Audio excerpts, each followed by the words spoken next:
C'est une épopée, c'est l'histoire d'une destinée hors du commun, d'un personnage qui va comme ça traverser les siècles et devenir, malgré elle, une espèce de super-héroïne à mon sens, puisqu'à chaque fois, elle va traverser des épreuves qu'elle va surmonter. On va suivre, on va découvrir les 9 vies de ce personnage qui s'appelle Gaïa, 9 vies qui auront lieu dans des siècles différents. Suite à un sortilège que je ne vais pas révéler maintenant, mais qui en plus permettra au personnage de vivre notre vie toute extraordinaire. Et ça a été le rôle des auteurs d'ailleurs d'inventer l'extraordinaire de chacune des vies du personnage. C'est un livre qui est hors norme parce qu'il s'est fait à l'inverse de ce qui se fait d'habitude. Moi je suis illustrateur et donc je commence mon travail quand je reçois un texte ou une histoire. Et c'est ce texte ou cette histoire qui vont déclencher mes images mentales et qui vont inspirer les illustrations que je vais réaliser pour l'accompagner. Là, le chemin était totalement inversé puisque d'une certaine manière, j'ai voulu faire un livre que je rêvais de faire et j'ai sollicité des auteurs pour l'écrire.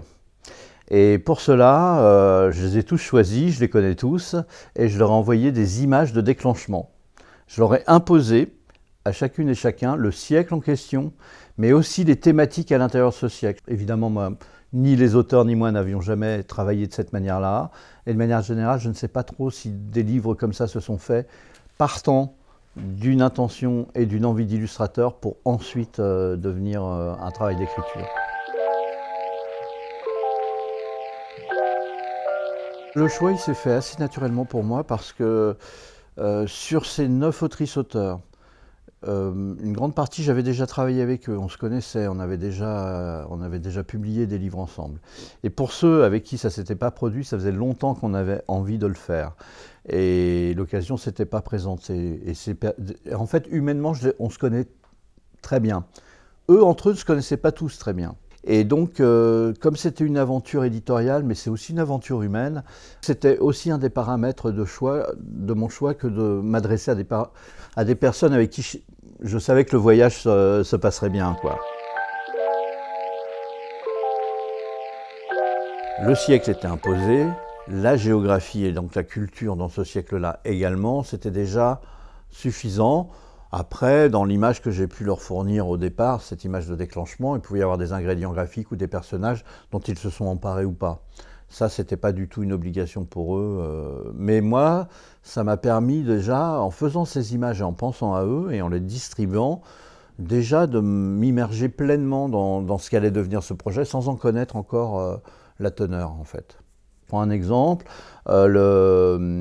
par exemple la conquête du Nouveau Monde.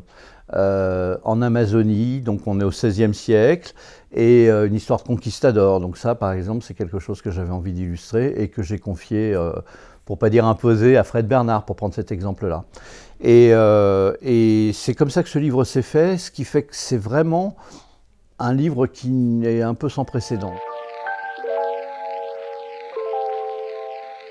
Ce qu'elles ont en commun, ça c'est intéressant parce que moi je ne l'avais pas du tout anticipé, c'est que elles portent aussi l'histoire des femmes et des jeunes filles dans le temps. Et c'est-à-dire que on le sait, mais il y a par exemple des choses qui sont beaucoup revenues, qui sont les mariages arrangés, les mariages forcés, les décisions prises par des parents pour la jeune fille.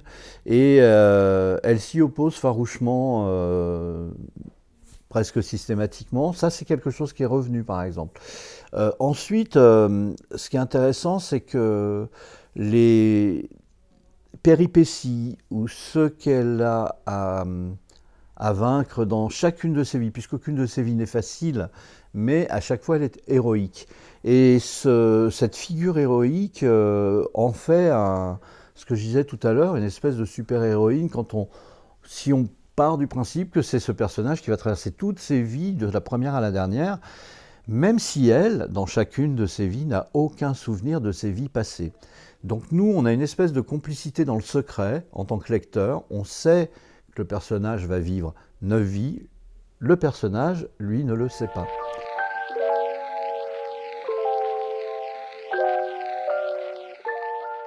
Alors, nous sommes ici dans une librairie, donc c'est quand même le haut lieu de la lecture, de la variété de la lecture, à laquelle moi je suis très attaché. Et cette librairie est ma librairie, puisque c'est la librairie Le Contretemps à Bègle, et moi je suis béglais, et donc voilà, c'est une librairie que j'aime beaucoup et qui a eu la gentillesse de nous accueillir pour cette interview.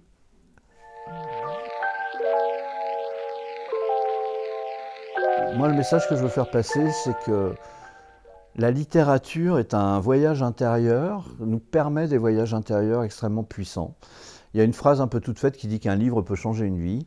En réalité, c'est peut-être un peu fort de le dire comme ça, mais en tout cas, assurément, un livre peut changer notre façon de voir le monde, notre façon de voir les autres et la façon même de nous voir nous-mêmes. Et ça, rien d'autre que le livre ne le produit. Et donc, m'adresser aux jeunes gens aujourd'hui, c'est leur dire, quand bien même ils ne sont pas lecteurs, il existe un livre qu'ils ne connaissent pas encore, qui est une clé qui leur ouvrirait le plaisir de ce monde-là qu'on appelle la littérature. Et quand on a la chance dans la vie d'avoir eu entre les mains cette clé, d'avoir ouvert cette porte, eh ben, on enrichit considérablement son existence. Donc je ne fais qu'encourager les jeunes gens à lire pour s'offrir à eux-mêmes cette possibilité dans l'existence.